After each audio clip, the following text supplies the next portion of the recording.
Marahil ay alam mo na ang dahon ng laurel ay isang cooking herbs para sa ating mga paboritong pagkain at madali lamang silang hanapin dahil mapapalengke man o supermarket ay may mabibili ka nito. Katutubo ito sa Mediterranean region.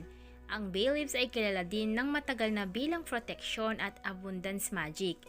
Kaya naman sa videong ito ay ating pag-uusapan ang mga swerteng paraan at lugar kung saan pwedeng ilagay ang mga dahon ng laurel upang makaakit ng pera, yaman, swerte, protection at good energy. Number 1 sa wallet. Ang number 1 na pinakamagandang lugar na pwede mong lagyan ng dahon ng laurel ang wallet. Ang isang classical na ritual para maakit ang pera sa tulong ng bay leaves ay pwede kang maglagay ng buong dahon ng laurel sa iyong wallet sa pagitan ng mga pera mo. Pwede mong isulat lahat to ng mga wishes mo, amount na gusto mo, mga affirmation, mga intention pagdating sa pera. But make sure na makatotohanan lamang ang amount na ilalagay mo. O pwede din naman na ilagay mo lang siya doon at hayaan lang siya doon sa wallet mo. Kung wala kang buong dahon ng laurel, pwede yung crack, crush, or yung durog na laurel. Ibudbud lamang ito sa loob ng wallet sa mga pera. Ang bay leaves din ay kilalang pinaka-powerful sa pag-akit ng pera, good fortune, good luck, at good energy. At hindi lamang yon, ang bay leaves din ay napaka-protective, kaya naman poprotektahan nito ang inyong wallet, pera, financial abundance, at swerte sa wallet mo. Pangalawa, pwede mo itong ilagay sa work suitcase mo or desk. Kung naghahanap ka ng bagong trabaho o gusto mong mapataas ang sweldo, kailangan mong maglagay ng bay leaves sa work suitcase mo or sa desk mo dahil may mga naniniwala na patataasan nito ang chances na makuha ang resulta na hinahanap o hinahangad mo. Front door. Pwede kang maglagay ng bay leaves sa front door mo o malapit sa pintuan. Pwedeng buo o powder at ibudbud sa harap ng pintuan. Ito ay napaka-protective at hinaharangan nito lahat ng masasamang enerhiya na papasok sa bahay mo. At hindi lamang yun, inahikayat din ito o inaakit din ito ang swerte, good fortune, good luck at kasaganaan papasok sa bahay mo. Pwede rin namang ilagay mo ito kung meron kang doormat sa labas ng pintuan mo, ilagay ito sa ilalim ng iyong doormat. At pwede rin naman magsulat ng mga gusto mong mangyari sa bahay mo dun sa dahon ng laurel. Pwede mong isulat doon na good blessings lang ang dumaloy sa loob ng bahay mo, swerte araw-araw, or kahit na anong gusto mo na tungkol sa bahay mo. Pwede ring ilagay ang bay leaves sa likod ng litrato sa photo frame. Ilagay lamang ang dahon ng bay leaves sa likod ng litrato mo bago mo ito ilagay sa photo frame. Gagawin ito na protektahan ang relasyon, ilalayo nito sa lahat ng negative energy at pagtitibayin nito ang samahan ninyo. Vision board or vision books.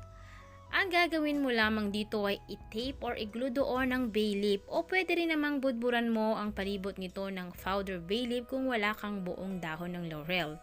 Ang gagawin naman nito ay protektahan ang iyong mga goals, ang iyong mga intensyon at tutulungan niyang dali ng good energy sa mga yan para matupad agad ang iyong mga goals at tatanggalin niya lahat ng mga hadlang na maaaring pumigil sa pagtupad ng iyong mga pangarap.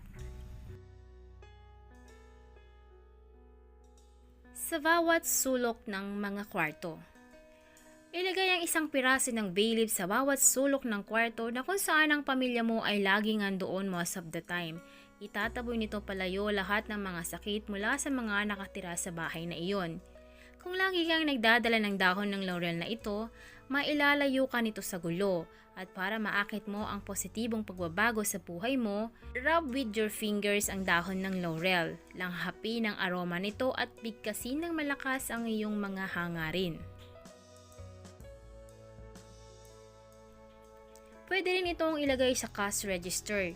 Kung ikaw ay may-ari ng isang negosyo, kumuha ng bay leaf at ilagay sa ilalim o sa loob ng cash register. Dahil ito ay mag-a-attract ng matagumpay na negosyo at bagong mga customers. Sa libro, mainam ito kung ikaw ay magre-review para sa pagsusulit. Ilagay ito sa libro at makakatulong ito sa iyong pag-aaral para ikaw ay makapasa at magtagumpay sa iyong pag-aaral. Maglagay lamang ng isang dahon sa libro at makikita mo ang positibong pagbabago sa iyong pag-aaral. Pwede rin itong ilagay sa likod ng front door upang maitaboy nito palabas ang lahat ng bad energy at maging protection mo ito at ng iyong buong pamilya sa masasamang loob. Swerte rin itong ilagay sa iyong piggy bank or alkansya. Ilagay ito sa loob ng iyong piggy bank upang maproteksyonan ito sa mga malilikot ang kamay at makahatak ng pera na iyong yuhulog dito para ikaw ay makaipon.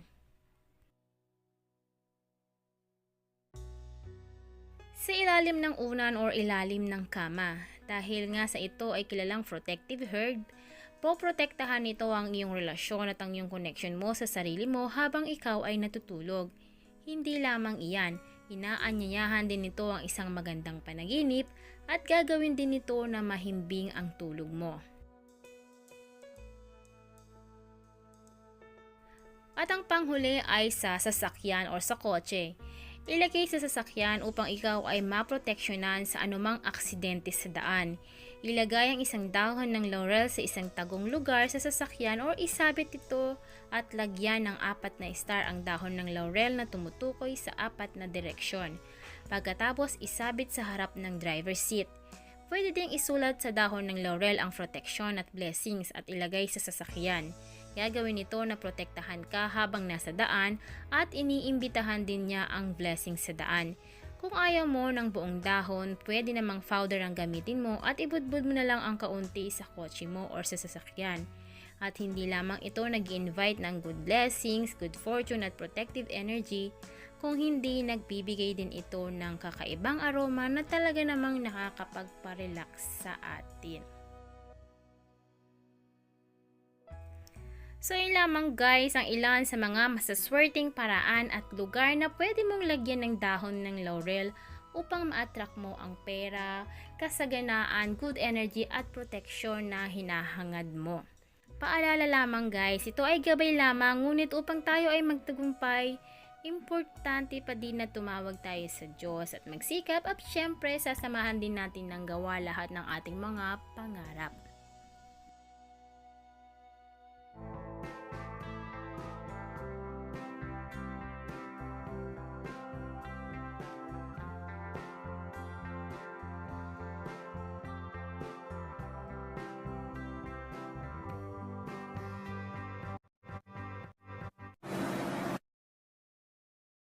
Dati ang aking buhay ay kulang sa sigla.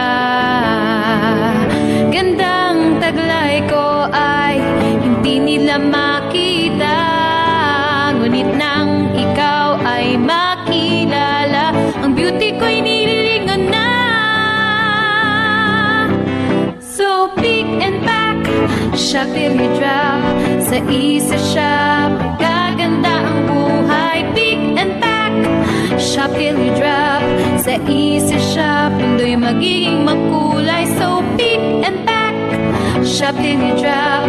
Sa isa shop, gaganda ang buhay. Pick and pack, shop till you drop. Sa isa shop, mundo'y magiging makulay.